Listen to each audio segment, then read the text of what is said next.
Salut à tous et bienvenue à Toulouse pour cette troisième étape du championnat de France des clubs de D1, le Grand Prix Lyonnaise des Eaux. Direction le lac de l'Aramée où nous retrouvons d'abord ces dames. Parmi les grandes favorites, les filles de Poissy venues avec l'équipe type. Et pour cause, légèrement distancées par Parthenay au classement, les Pissiacaises se doivent de réagir au risque de laisser le titre s'échapper. On n'est que le second pour l'instant, il faut absolument faire l'effort aujourd'hui, tenter quelque chose pour reprendre le leadership, peut-être pas à Parthenay, mais au moins combler le retard qu'on a. Pour pouvoir avoir une chance de gagner et avoir notre destin en main, il faut gagner aujourd'hui. Quasiment que des sélectionnés olympiques, on va essayer d'être offensif, de faire la course devant et de secouer un petit peu le paquet pour tirer notre épingle du jeu. Et aujourd'hui, c'est une étape un peu spéciale sous forme de relais. Explication, les 5 athlètes de l'équipe sont divisés en 3 groupes. 2 filles partent pour le premier relais, ensuite une seule enchaîne le second et enfin les 2 dernières terminent le travail. La sortie de l'eau est comme prévu, les filles de Poissy et Parthenay sont au coude à coude dès le début de la partie vélo. Mais alors que la Pissiacaise Kate McElroy reste accrochée au train des 2 Parthenaysiennes, sa coéquipière abandonne alors qu'elle était décrochée de plus d'1 minute. McElroy continue de mener la danse, poursuivie sans cesse par les leaders du classement. Transition, course à pied, le mano à mano se termine par une victoire de la Pissiacaise qui peut passer le relais à sa coéquipière. Problème, les relayeuses doivent arriver en même temps pour taper dans la main. Du coup, Jessica Harrison est sanctionnée de 25 secondes de pénalité, un moindre mal. Parthenay part donc en tête, mais avec seulement quelques secondes d'avance sur la championne de France. Derrière, on est déjà loin. La course, comme prévu, se résume à un duel Parthenay-Poissy. Nikki Samuels contre Jessica Harrison, la sortie de l'eau, la partie vélo, la course à pied. Les 2 femmes sont collées l'une à l'autre, pas plus de 10 secondes d'écart sur ce parcours de 400 mètres de natation, 11 km de vélo et 2,5 km de course à pied.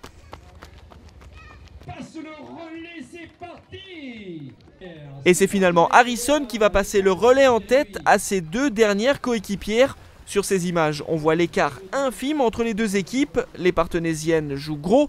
En cas de victoire, le titre serait pratiquement acquis, d'où la rage des Pissiacaises. Dans le dernier relais, une seule peut franchir la ligne d'arrivée. La victoire finale va donc se jouer entre l'Allemande Catherine Müller de Poissy et la Néo-Zélandaise Debbie Tainer de Parthenay. Pour quelques dizaines de mètres, Poissy peut encore rêver du titre de championne de France. Victoire de Cathy Müller.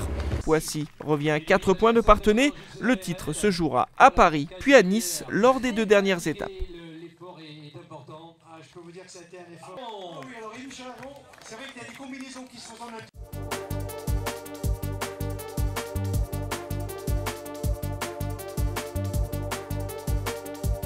On passe aux hommes. L'actualité, c'est bien sûr les Jeux Olympiques et l'annonce récente de la sélection des athlètes français.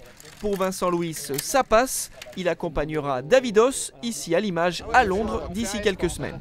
C'est vrai qu'il y a du stress parce que voilà, ce sera une course que j'ai jamais faite, les Jeux Olympiques, et que, on va dire, j'espère refaire. Donc j'ai vraiment envie de prendre de l'expérience. Bon, j'irai pas pour regarder parce que j'ai vraiment une carte à jouer. Donc voilà, je prépare ça en faisant des petites courses comme ici le Grand Prix Lyonnaise des Eaux, qui sont sur un format plus court, qui me permettent de toujours travailler sans trop me fatiguer. Et c'est parti!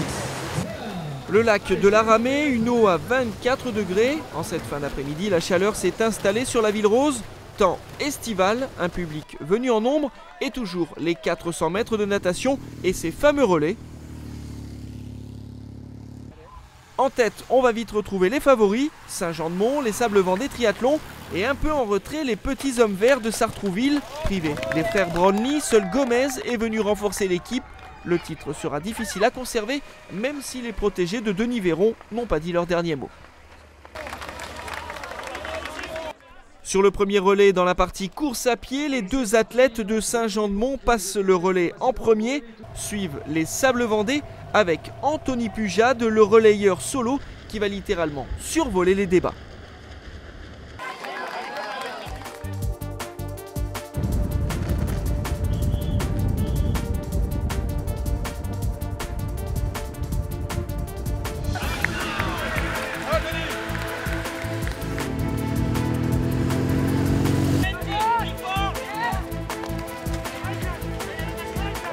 A noter aussi la grosse performance de Tony Moulet. Privé de JO, le Pissiaquais a une revanche à prendre. Il donne tout ce qu'il a sur le parcours toulousain, notamment dans la partie course à pied.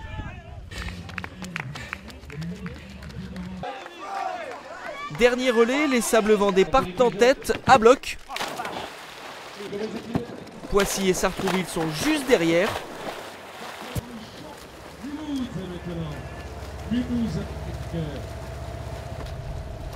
Bien soudés, les Sables Vendée maîtrisent la course. Sélectionné au JO et en pleine bourre, Davidos va accélérer au fil des kilomètres. Bien au chaud dans ce petit groupe de 3, l'une des bonnes chances françaises de médaille va virer en tête lors de la transition. La partie course à pied sera une formalité.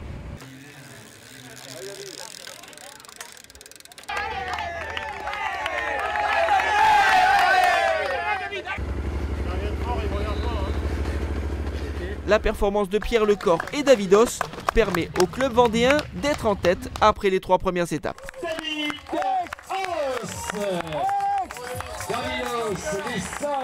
Ouais, c'est sûr, j'étais associé à Pierre Lecor avec qui on a fait une belle course d'équipe. Je me suis mis dans ses pieds en natation, j'ai pu sortir frais et du coup partir tout de suite en vélo. Lui de son côté est resté derrière Gomez et Brukankov le russe. Donc voilà, et il a pu s'économiser et à pied il a fait une super partie, il me revient dessus et puis bon bah voilà, après il a fallu se décider, mais non, une super course d'équipe. Prochain rendez-vous, ce sera sous la Tour Eiffel à Paris le 7 juillet prochain. D'ici là, n'oubliez pas, envie de différence, vibrez triathlon. Ciao.